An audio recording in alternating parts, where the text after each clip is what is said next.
What happens when the spoiled rich kids of the city forget where real power lies? You're about to find out.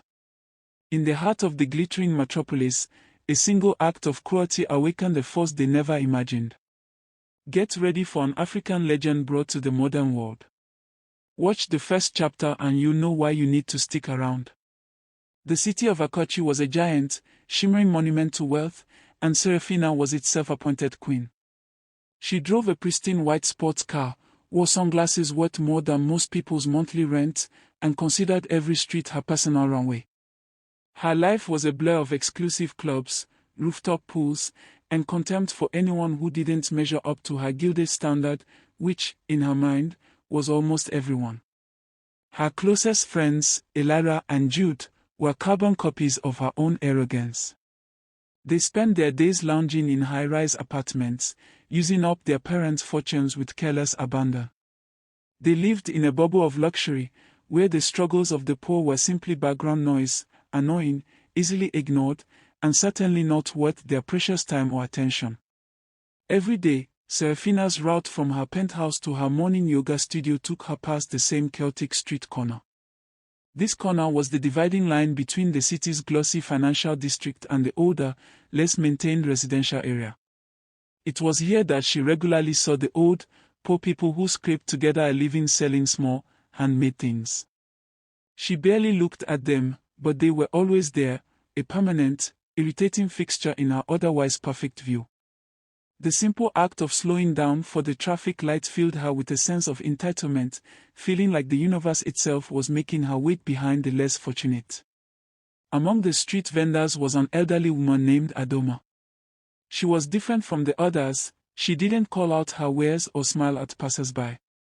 Adoma sat on an overturned milk crate, shrouded in a faded, heavily patched cotton wrapper, her face a road map of hardship and silence. She sold only a few small, oddly shaped dried roots and tiny, smooth river stones. Adoma's eyes were the most unusual thing about her.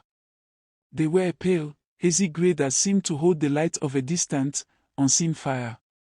When she looked up, she didn't look at people, but seemed to look through them, as if examining something that existed behind their skin. Adoma always held one particular object in her lap. It was a small, polished piece of dark wood, worn smooth by countless years of handling, perhaps even centuries. It had no discernible carvings, yet it felt heavy with an unspoken history, radiating a quiet, cold energy that was only noticeable if you stopped and stared. The old woman never tried to sell this piece of wood. It was simply part of her, held gently but firmly, like a secret or a promise. It was the only thing she seemed to truly value among her meager possessions, a stark contrast to the worthless dried goods she offered to the busy city people. One Friday afternoon, Seraphina and Elira were driving, complaining loudly about a small delay at a high-end salon.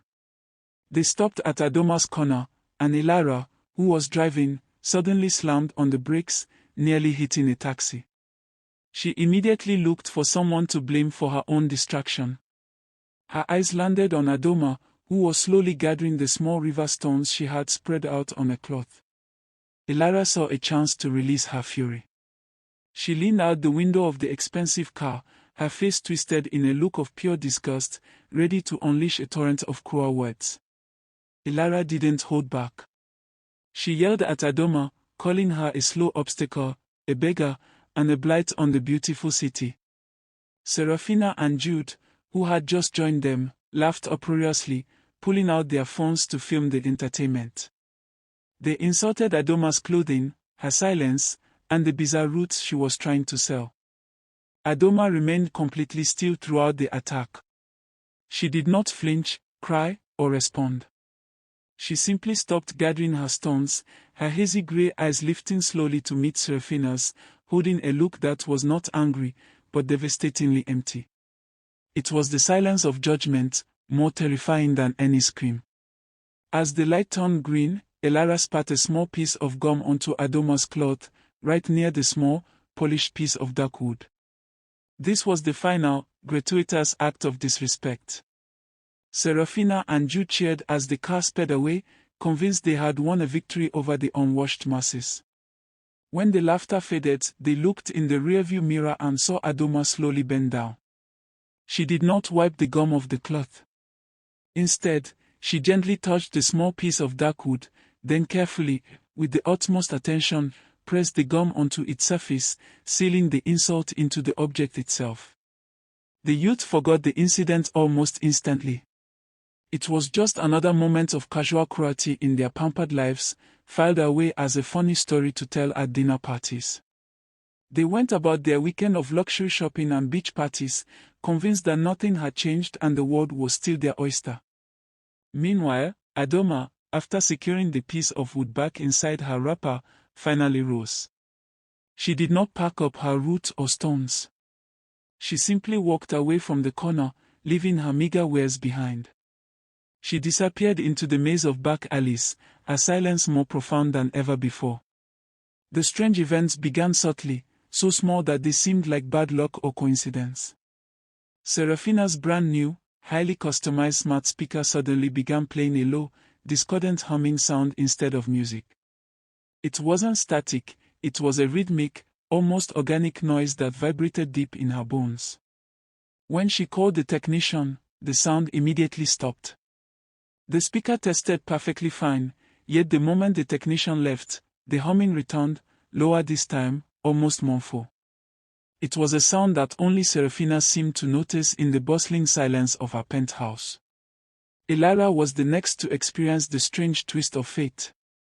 She owned a limited edition designer handbag, a piece of art worth a fortune, which she had meticulously cared for.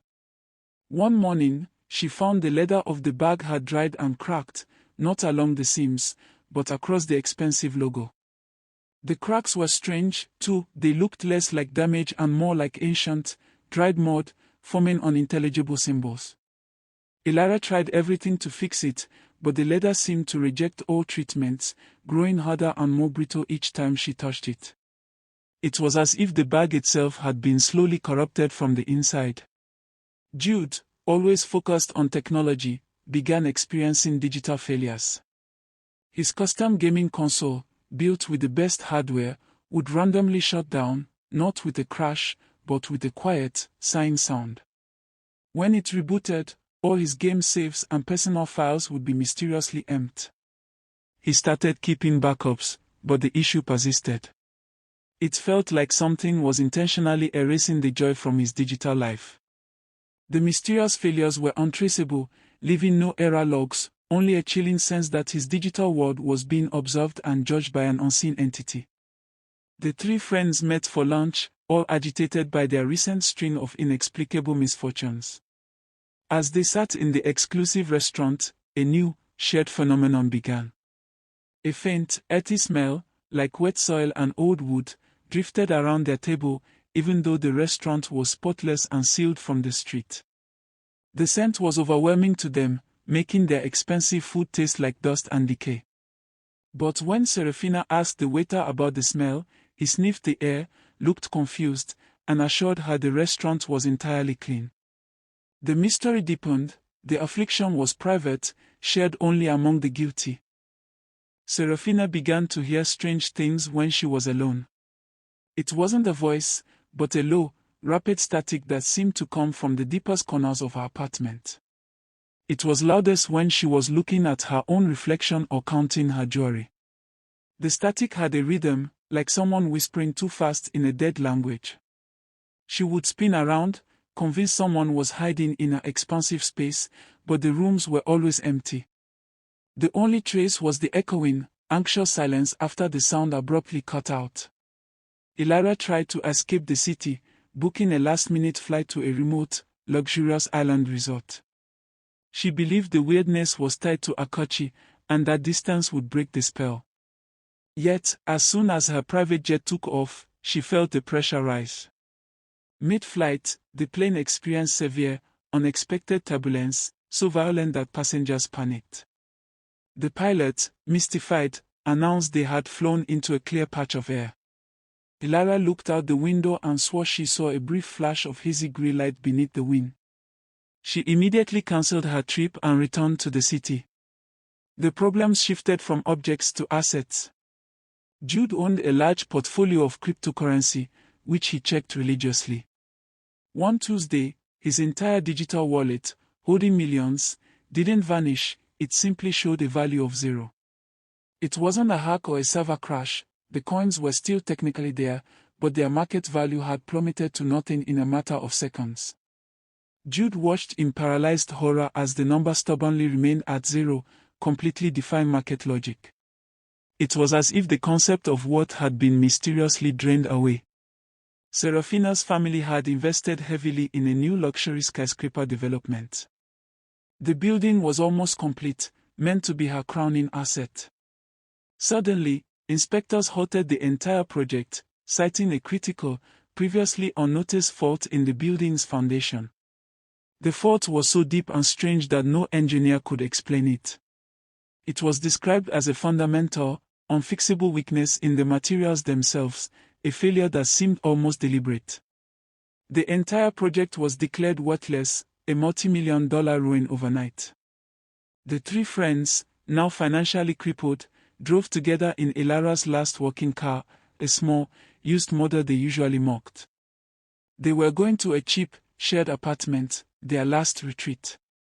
They passed Adoma's old street corner, expecting her to be gone. To their shock, she was back. Adoma sat on the same crate, but she wasn't selling anything. She was just sitting, still and silent, holding the small, dark piece of wood. Her hazy eyes followed their small, beaten-up car as it drove past, a silent, knowing presence in their catastrophic world. The decline in wealth was painful, but the social isolation was worse. Their former friends, people who had lived and breathed their luxurious life, began to actively avoid them. It wasn't malicious gossip, it was a vague, unsettling fear that they carried. When Serafina tried to approach an old friend at a cafe, the friend excused herself quickly, her eyes darting nervously as if afraid of contagion. The rich youth were now untouchables, surrounded by a strange aura of misfortune that repelled all who had once courted their presence. Jude tried to throw a small, desperate party in their shared, cramped apartment, hoping to recapture some normalcy. But the moment the guests arrived, the energy of the room died. The lights flickered, the air conditioning failed with a rattling sigh, and the low, discordant humming from Chapter 9 returned, faintly, everywhere.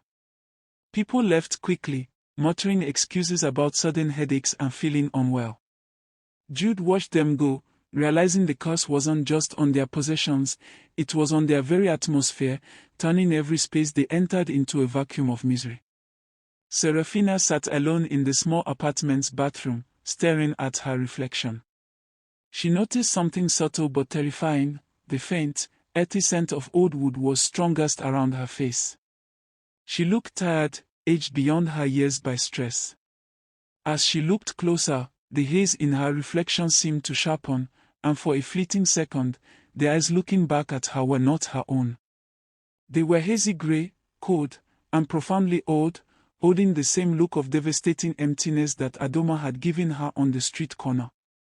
Ilara, driven mad by the fear of losing the last of her clothes, began methodically searching their old, abandoned penthouse for anything of value.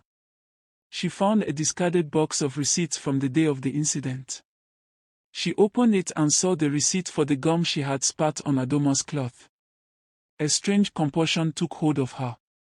She began searching the entire apartment, not for gold, but for the piece of chewed gum.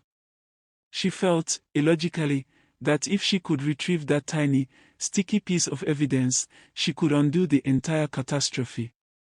Ilara found the discarded clothes she had worn that day, and on the cuff of the expensive jacket, she found a faint, brown smudge.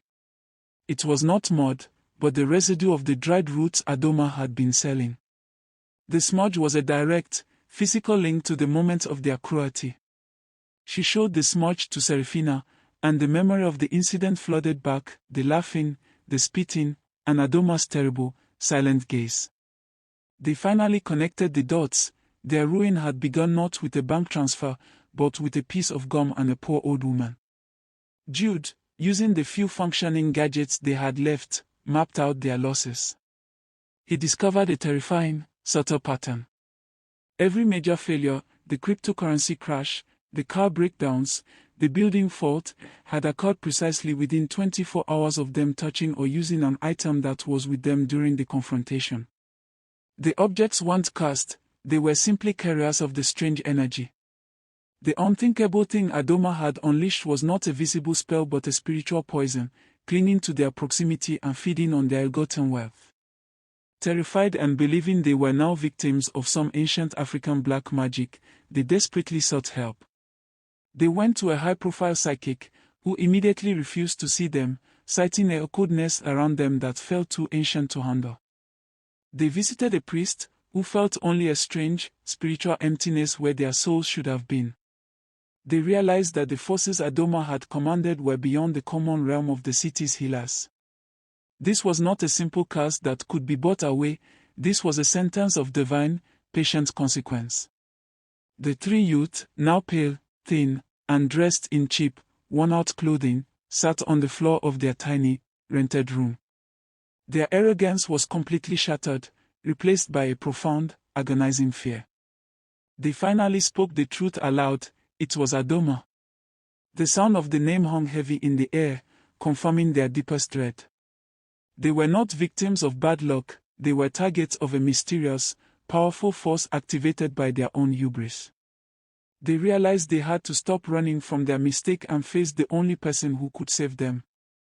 Jude, who had always been the most rational, suggested a plan. They would go back to the street corner, not to demand, but to beg. They would offer the only things they had left, their last few dollars, and more importantly, their genuine, painful confession and plea for mercy.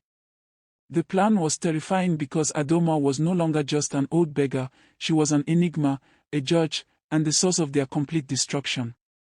They knew that if she refused their plea, they would be left with nothing but the echoing static and the scent of decay. The journey back to the city center, which they once made in minutes in a luxury car, now took hours on foot and crowded public transit. Every step was a step down their former social ladder, a public humiliation they now accepted without complaint. They walked past former friends who didn't even recognize them. They saw the city for the first time, the poverty, the struggle, the real hardship they had once so cruelly dismissed. The contrast between the glittering towers and the suffering people was stark, and they finally understood their place in the cruel social order. They arrived at the street corner, their hearts pounding with a mixture of fear and hope. The corner was busy, full of the usual vendors and traffic, but the milk crate where Adoma sat was empty. Her cloth, her roots, and her stones were all gone. The shock was absolute. They looked frantically around, questioning the other vendors, who just shrugged, saying she came and went as she pleased. They realized that their time for reckoning might have passed, leaving them eternally locked in the mysterious, decaying reality she had unleashed. Days turned into a week of fruitless searching. They felt the invisible curse tightening its grip, their health beginning to fail, their bodies reacting to the spiritual poison. Then, Jude remembered a tiny, neglected alley nearby, a place of extreme poverty Adoma might choose as a shelter. They found her there, in the deep shadow of an abandoned warehouse. She was sitting, just as before, on a crate, silently holding the piece of dark wood. Her grey eyes were open, fixed on the distant city skyline, which still shimmered with cruel indifference. Serafina was the first to approach. She fell to her knees in the dirty alley, her voice cracking with genuine remorse, no longer the arrogant queen, but a desperate, broken girl. Ilara and Jude followed, humbling themselves completely before the silent elder. They poured out their apologies, their confessions of cruelty, and their admission of total defeat. They didn't ask for their wealth back, only for the mysterious curse to be lifted, for a chance to live a simple, clean life, free of the terrifying unknown force. For what felt like an hour, Adoma did not move or respond. She simply stared, allowing their pleas, their tears, and their genuine repentance to wash over her. The dark piece of wood in her hand seemed to glow faintly, absorbing the emotional energy of their fear and their submission. When she finally spoke, her voice was a dry, soft whisper, like leaves skittering across pavement. She didn't acknowledge their wealth or the curse, she only asked one question: do you truly know what it means to be poor? Serafina answered honestly, describing the anxiety, the hunger, and the terror of being invisible to the world. Adoma nodded slowly. She then explained that the unthinkable thing she had unleashed was not a spell of destruction, but a spell of perspective. I did not take your money, Adoma whispered. I only made you see the true value of respect. The dirt you spat on held the memory of your heart, and the wood simply showed you what you looked like when you were covered in the dust of arrogance. The elder explained that the unthinkable thing was a reflection. Every unexplained loss, every failed item, every disappearing friend was simply their former life rejecting them, based on the spiritual filth they had accumulated. They were not cursed by Adoma, they were cursed by their own past actions, now made tangible. She then opened her hand, and the dark piece of wood, which had the faint mark of Ilara's gum, seemed to disintegrate into fine, clean sand. The price is paid, Adoma murmured. The lessons you learned cannot be unlearned. Go now and build a life worthy of the fear you have known. The mysterious humming stopped instantly. The faint, earthy scent vanished, replaced by the normal, polluted air of the city. The oppressive coldness that had followed them lifted, leaving them feeling lighter but exhausted. The fear was gone, but the humility remained. Adoma stood up, turning to leave the alley, but before she did, she placed a single, smooth river stone, one of the few she had left, into Serafina's hand. This is not wealth, Adoma said, her hazy eyes momentarily clear. It is memory. Do not forget the fear, for fear taught you respect. Did you feel that chill? The mystery is just beginning. If you love this story, smash that like button, share it with a friend who loves a good secret, and hit subscribe so you don't miss the next deep dive into the unknown. The youth were truly poor now, but they were spiritually free. They used their small remaining resources to rent a modest space and began working simple jobs. They treated every person, especially the elders and the poor, with